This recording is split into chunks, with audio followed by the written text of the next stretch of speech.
know why I came. Don't know why I came. Don't know why. Don't know why I came. Damn. So Ryan, Don't know why I came. where are you originally from? St. Louis, Missouri. All right. How long have you been playing pro basketball? Since about 2012, 2013. Oh, so somewhat recent. Right.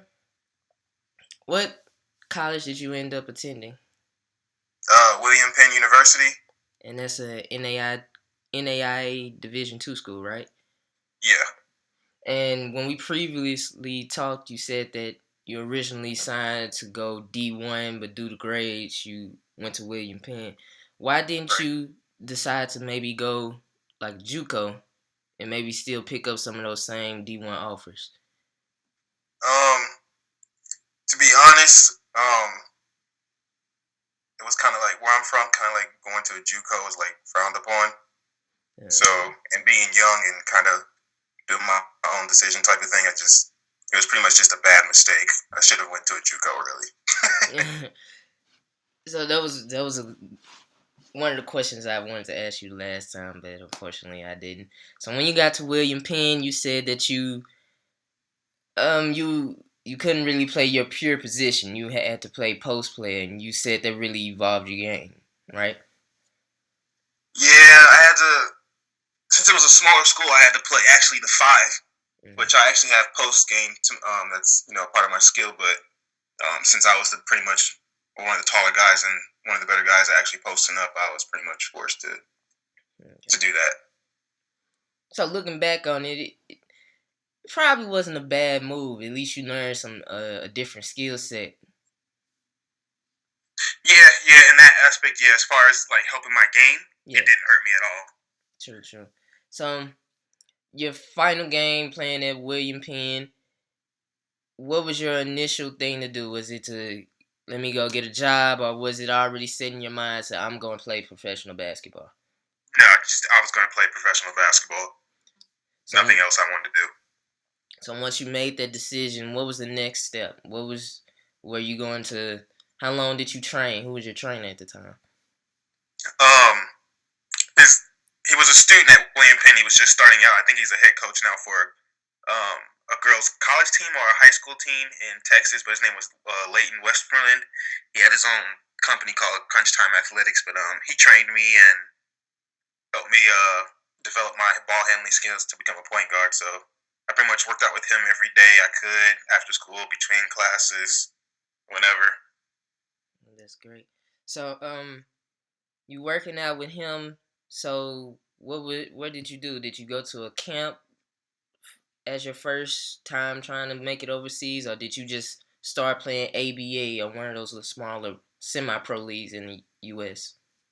No, I went to a camp in Barcelona, and I was out there for some time. Had some looks, but financially, a lot of teams couldn't support me or give me what I needed to live. Quick question: So, how much did that cost to go to Barcelona? Oh, that was. I'm gonna guess. I don't really remember, but I think my ticket. I had a one-way ticket, so it was probably like $1,500, $1,200. So not including the camp fee, which honestly I don't remember how much that was. Okay, so it was kind of steep. Yeah, it wasn't cheap. Okay, so how important is that to actually invest in your career? Because some guys they think it's just gonna come free, like they don't want to invest in what they want to do. So how important is it to invest in your career and actually go for it?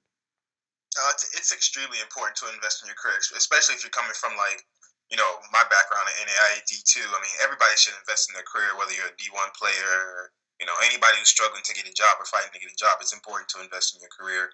Get out there. It's better to be overseas if you can invest in your career and get money and get over there than be in USA doing like everybody does and just send out your videos asking for help, asking to get on a team. But there's that investing in yourself is extremely important. I think I've invested tons of money in getting my first job or trying to land my first job. So after that situation in Barcelona, what did you do right after that? What did you do? I ended up going back to St. Louis for a little bit, and then I ended up going to Michigan to play um, in the PBL. Okay.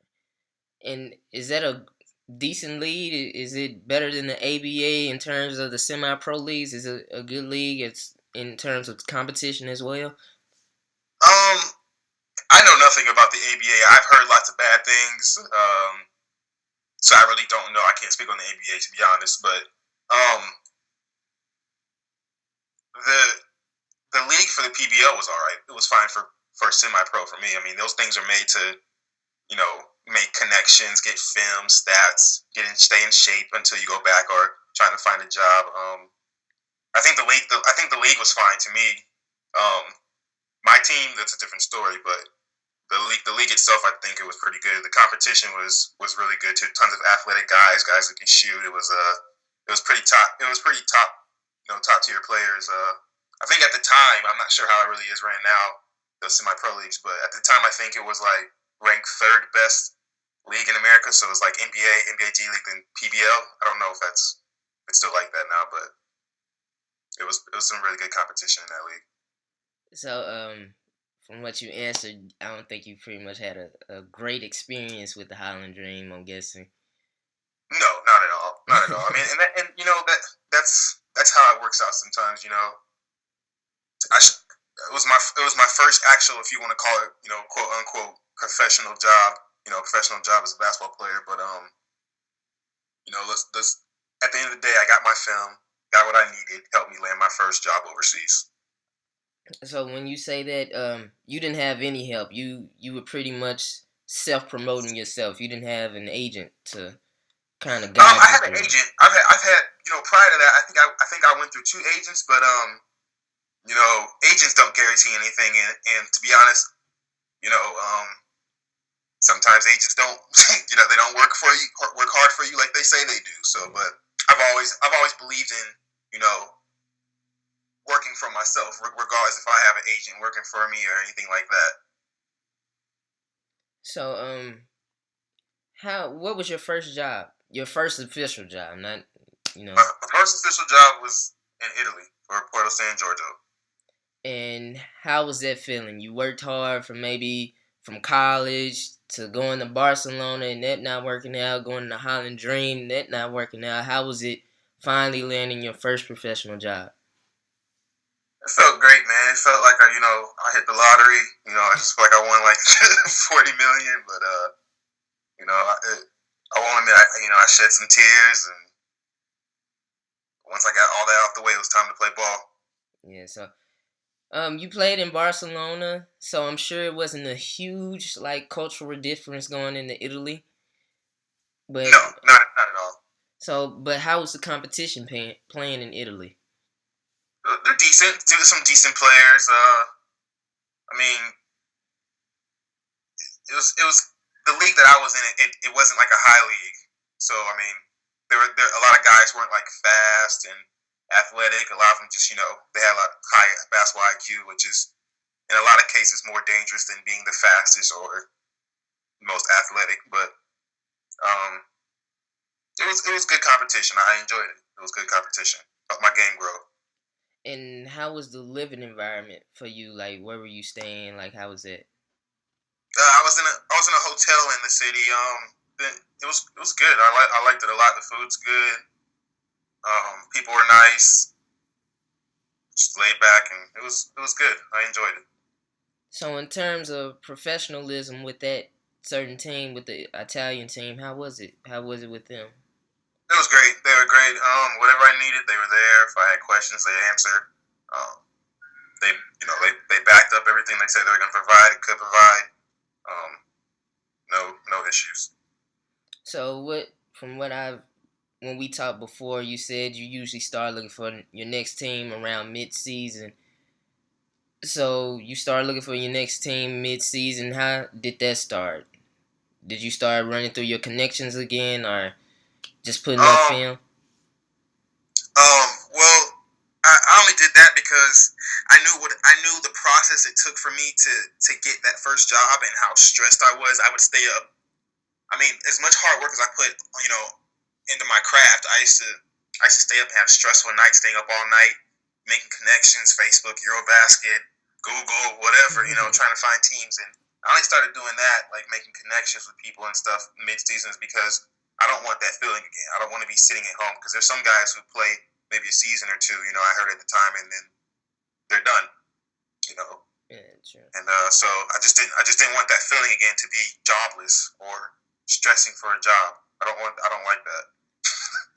So in a way, I was always thinking like maybe once you get the stress is trying to get that first contract, and maybe after the first contract it maybe lessens. But from what you said, it seems like the stress is always the same, trying to find a contract. Yeah, it is. I mean, for some guys it is. For some guys it isn't. What we say in the basketball world is just the basketball gods have to be on your side. So, once you finished the Italian season, what was your next destination? From there, I went off season. I stayed at home and I moved to Hawaii, and I lived there. And then I ended up going to England to play for Dagenham Dragons.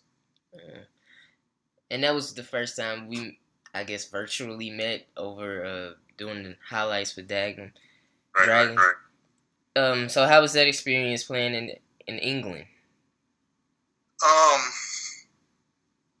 Well, that's tough, because in Europe, apparently England is like not good, and that's what everybody says.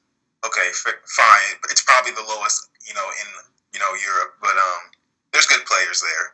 Yeah. There's good players, there's bad players. It's like, you go anywhere, there's good players, there's bad players. Yeah.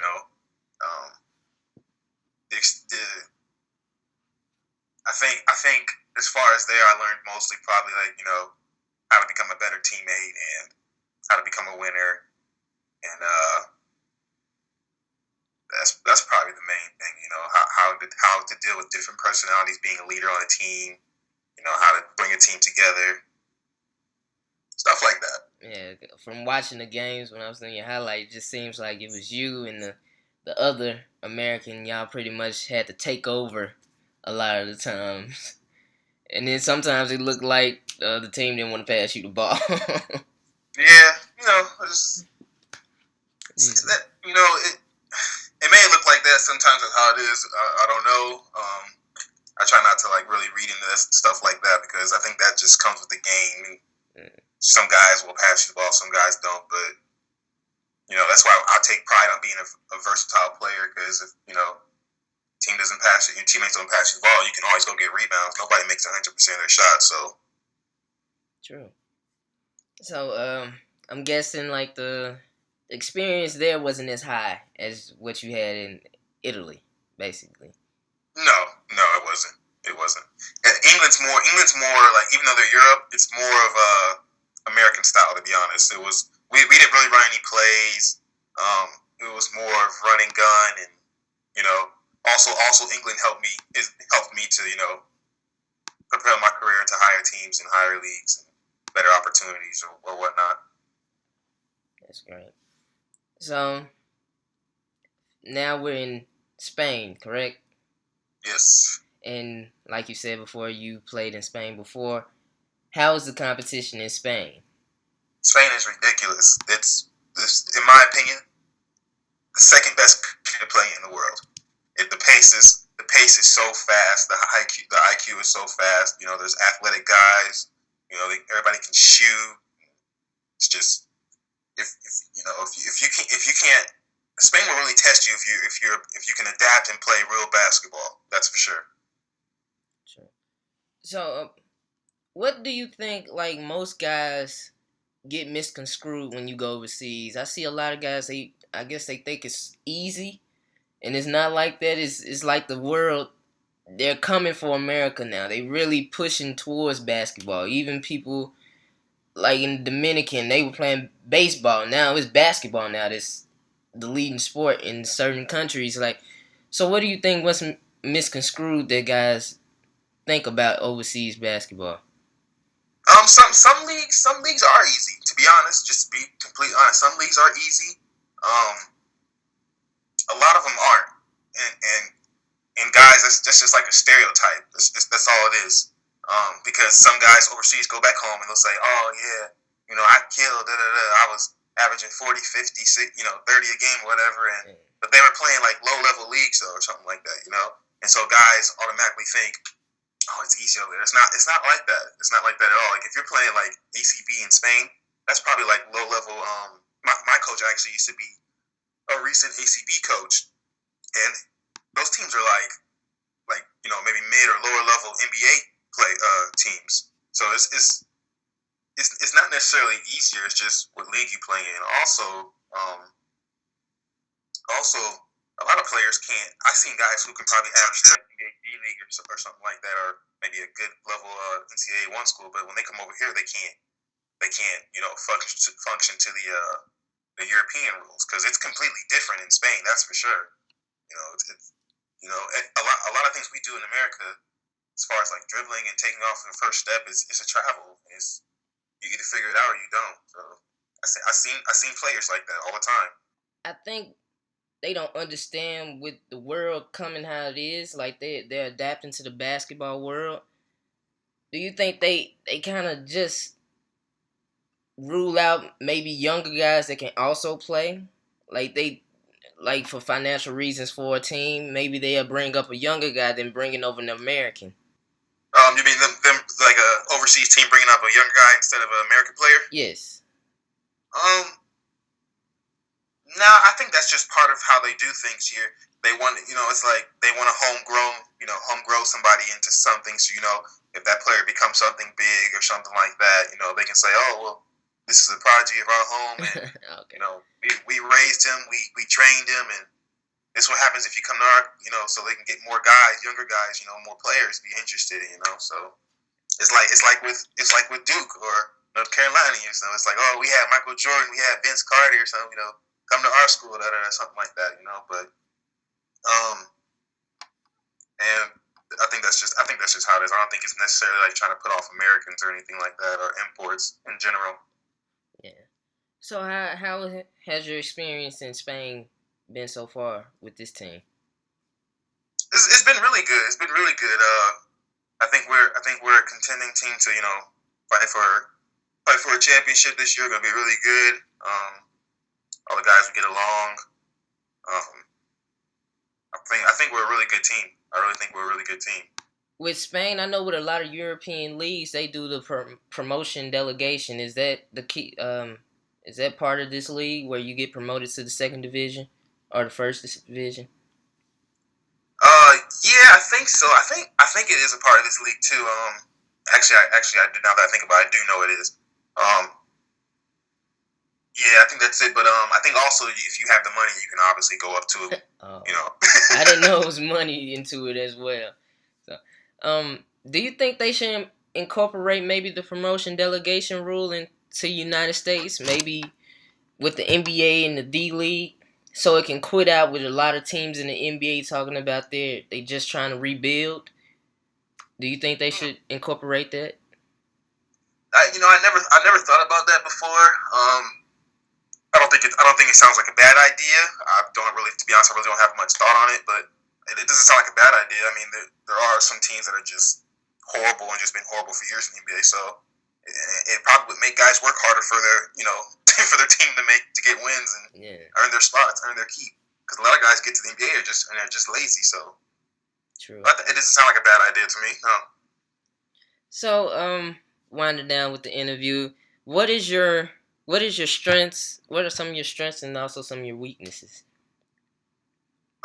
I think some of my strengths, my biggest strength is that I'm an American player that plays American style, but not that play American style. Sorry, but I play a European style. I think that's my biggest thing. I think that's why I'm able to have so much success overseas.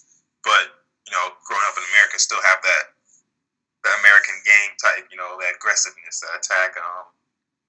Some things I want to work on. My defense. 1-on-1. I think my help side team defense is pretty good, but obviously there's room for improvement there. Probably just my overall versatility is just probably one of my strengths too. Like I said, I played on teams where I played point guard, shooting guard, small forward, power forward. Now I'm in Spain. I'm playing pretty much like the position 1 through position 4, just a lot of different things. So versatility, biggest thing on the list. Okay. Maybe 5-7 years from now, what would you say would be your best position in terms of playing professional basketball? Like, what league would you consider yourself to be able to play in? I think I can play in the NBA, EuroLeague, ACB, anything top level. I put in the work, so I have no doubt in my abilities. None whatsoever. Anything that's high level, I can play. A lot of people would say you're being cocky saying that, but if you don't have that type of confidence, what you playing basketball for? No, yeah, not at all. You have to have confidence, and you put in the work, then there's nothing to doubt. Yeah. Quick question. You're playing in Liga ACB, and you're playing with Barcelona. How do you guard Rudy Fernandez of Real Madrid, who is one of the top players in the EuroLeague? How do you guard him off length. I let him take. If he wants to shoot threes all day, then not that he's a horrible 3-point shooter, but if he wants to do that, then I play him to the help side. Make sure there's help defense. As hard as possible. And have you been to a Liga ACB game before yet? No, my coach here is going to take me to one in Malaga. It's about 40-50 minutes away from here. We were talking about the other day. He gets tickets, so we're probably going to go check one out this year. I think that would be a great experience. It seems like it's on the EuroLeague is definitely like the second to the NBA. It definitely seems like that. Yeah, it's. I mean, I've watched a lot of ACB and EuroLeague and stuff, so it's up there. It's top. So once your career starts winding down, where do you go from there? Where do you go? Man, that's a tough question. There's a lot of different things I can do. I have a degree in information technology. There's always my ability to maybe coach, become an agent. Maybe go back into music, because I was big into music before, for all this. There's a lot of different things. Just maybe I won't do any of that stuff. Maybe something, I don't know, just, I don't know, man. It just depends. Like, I've never loved doing something more than I love playing basketball. So whatever I do, I'm going to have to find another passion. And that's hard, man. It's hard to find passion like the way I have for basketball. Yeah, and you said the last time when we were talking, you were going to stay in England because you're married, so congratulations on it. It's over. So, what was the ultimate decision in saying, okay, I getting married there, but what was the ultimate decision in saying I'm gonna spend the rest of my life, or attempt to spend the rest of my life in England, because I feel like this is the best situation for me? How did you come up with that answer? I never said I wanted to spend. I never got to England. Was like, I just want to stay here forever. It just kind of happened. That's probably the best way to explain it. It just kind of happened. That's, I guess, what they say. That's the best thing about love, man. It just happens. You can't look for it. It just happens. Yeah. We're here with Ryan Wilson, and this is my first interview I've ever done. So thanks for having you, Ryan. I appreciate it, man. Thanks a lot. And do well over there in Spain. Thank you. Huh? What you say her name was? Hannah! Yeah, that's what she said her name was. You right. Yeah. Hannah Montana, Hannah Montana, Hannah Montana, Hannah Montana, Hannah Montana, Hannah Montana, Hannah Montana.